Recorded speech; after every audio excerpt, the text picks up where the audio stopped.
Welcome to SEMA 2019. I am Jeremy Johnson.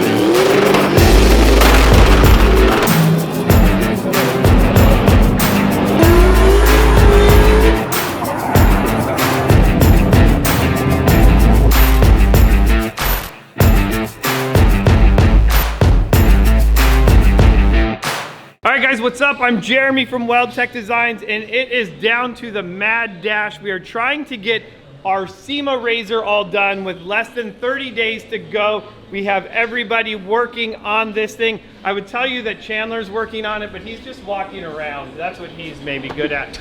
We got the PRP doors going on this thing, and as we walk up to the front of this, I have Chris busy putting this Warren bumper on it, and then we'll be able to also install our Warren winch on the front of this thing. There's so many parts. I'm so excited about all of this. And as you can see, as we come over to here, we have our awesome PRP seats. These things look amazing with that green on there. I love it. I don't know why this person is parking right here in front of our shop.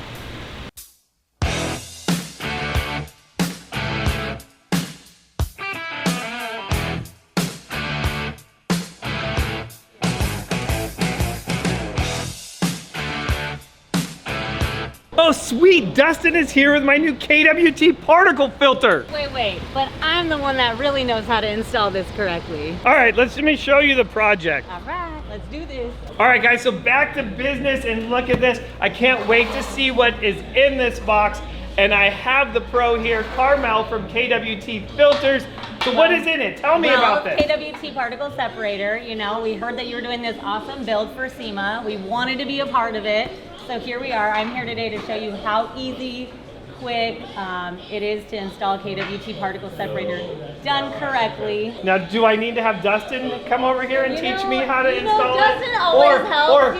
He's my good little helper, but you know, let's the boys can do what they're gonna do, and I'm gonna show you how to do this right. You know, I love more girl power in this industry. I love it. I can't wait for you to teach me something. So I want to tell you what sets us apart from our competitor. The main thing, it does not require any power to run our filter. There's no electrical wiring at all. It makes it for a super clean and easy install. Let's open this thing up and I'll show you how to install it. Yeah, I can't wait to see it. So now we're both doing it. Go. Good, look at, I get swag in here too. The install guide for you guys that need the instructions. Do you notice that she said for you guys that need instructions, because the girls don't. They just are. We'll put that to the side. This is what the bad boy's gonna look like. Comes all pre-packaged up, nice and neat. This is the accessory kit that you're gonna need to do the installation. Comes with all the ducting that you'll need. And our mounting bracket. There we go. That's all we need. That's simple. Let's get started. So this looks awesome. I think I'm going to tell Caden that it's a supercharger, because that's what he talked about on one of his growing up garage videos. And I think what I love this even more is the KWT logo is the growing up garage green, which how could you not love that? I'm going to tell him it's a supercharger. You think he'll go for it? Okay. I want a new bracket. That's just not. Good thing it's nice and sturdy, so it won't break. All right, but before we get into installing this, which is obviously really important, but why does somebody need one of these? That is a great question. So our particle separator, what it does, it removes 98% of all the dust and the dirt before it gets to your stock intake box. So how it works, there's cyclonic tubes inside. It intakes air from the front and the bottom of the filter. Dual intake. Cycles up the dirt and the dust, and it separates it into this bottom chamber. So every 500 or so miles, you simply click off the bottom tray. Simply. Make sure you click the buttons completely, and the dirt and the dust will actually get captured right here in this bottom tray. It's all gonna get, so then I'm just gonna take this part off, dump it out, clean it out, and then I'm good to put it back on. I don't need to go inside to this at all. Absolutely not. Nope. As you can see inside the tubes, there's no moving parts inside. Okay. So there's nothing to fail, no fans, nothing to break. It's completely silent. So yeah, you just empty out the bottom tray, click it back in. Takes about 10 seconds to do when you're out riding.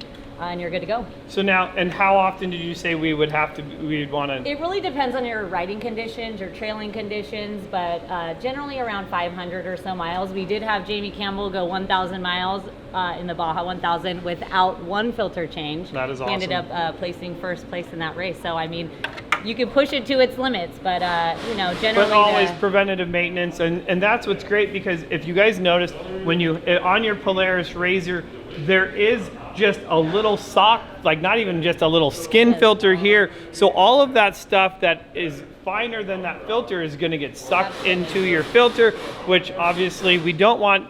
You know, you're hoping that your stock filter does its job, but you know, honestly, I don't want to rely on that. It's the best thing to protect your engine. I mean, right. It's the thing that keeps you out riding and adventuring and having fun. So protecting your engine is the number one, and this is going to help you do that. That is awesome. So now, I guess now that we know a little bit more about this product, let's see how you do install it. Yeah, let's do this. All right, so for this installation, we chose to do the universal bracket. So this is what the filter kit comes with. It's going to come with the particle separator. This is our universal hanging bracket that will go over the top. It comes with the 1 3/4 roll bar clamp, which is going to go with the cagework cage. It comes with the hose clamps, all your hardware, and then a rubber insert and the duct hose. So very simple. You only need a few tools. I'm going to walk you through step by step how to do this install. So first part, we are going to remove the stock intake hose. We are not going to be needing this. We are providing with the duct hose that you will need to do the installation. So you loosen up the hose clamp inside, and you just pull all this out. And you could toss this away. Here is the replacement duct hose. So what you'll do is you'll take one of our hose clamps, you place it over the end of the duct hose. You're going to connect this end into the stock intake box and tighten the hose clamp. There's that. Oh, sorry. So a lot of the times I will actually,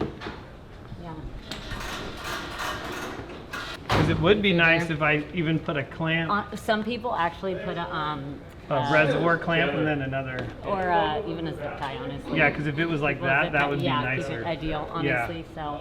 And then this comes up, so then. I always cut it longer, okay. And then we'll cut it down shorter. But so we have it mocked up to the engine, to the intake right now, yes. And we've run it through. Now, what we are doing here is we want to give it a little bit more room, because we're going to probably clamp this hose over to this tube. Just to keep it out of the way of the shock, because we know the shock is going to get really hot when we're out playing with this. Absolutely. So then the next thing is we're going to come up about 8 inches, 10 inches above this, and we're going to cut this now. Absolutely.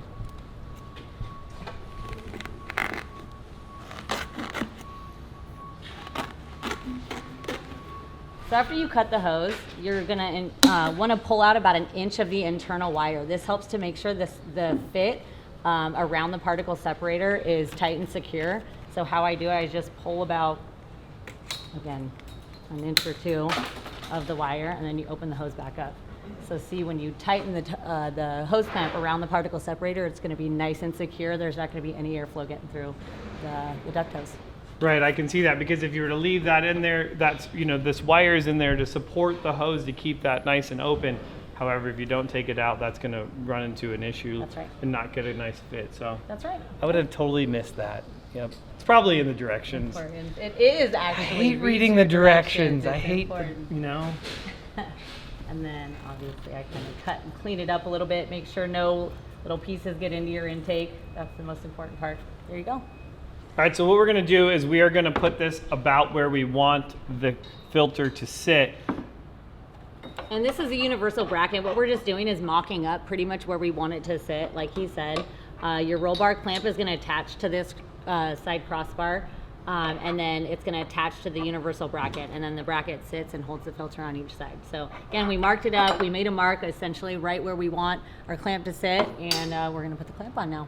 I keep it usually pretty loose too.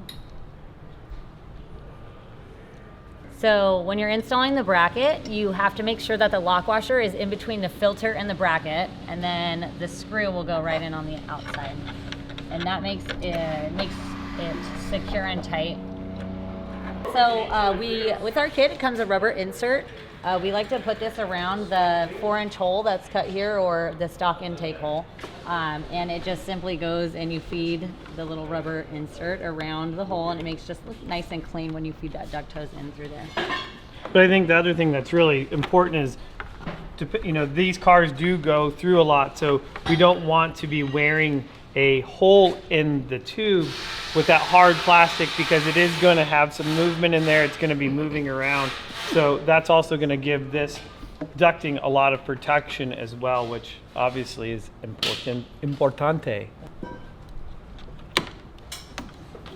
If you need to learn more about tools, you can always head over to Growing Up Garage, and where we can teach you about tools, how to use them, the proper tool to use for the job as well. So just, I will take your advice. I'll check it out. Yeah, there we go.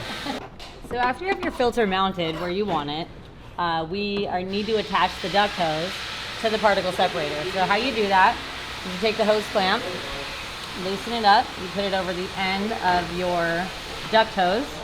I'll show you right here. And then we put that. We're going to want this rotated around so we can get And it. sometimes, actually what I'll do makes it a little bit easier. You actually take off the dirt tray. Oh, that would make sense. Because it allows you to have more space to get the hose clamp around the intake of the particle separator. Come back for me. Oh yeah, that gives you a ton more room. I like that. Absolutely. That was a pro tip on the install there. I like that. Pull that off. I remember my first time using a screwdriver. Oh, it's never easy, is it? Bloopers. Put that on the blooper. Where's Caden when you need him? He could totally be showing us the proper way to use a screwdriver right now. He's at school, yeah. With my son. Yes, our kids go to school together, so. Shout out to... We don't want to say. Okay, we won't say. We don't want kids stalking or people stalking our kids. Oh, that's true. My mom told me to come pick you up. Oh, goodness. Back on?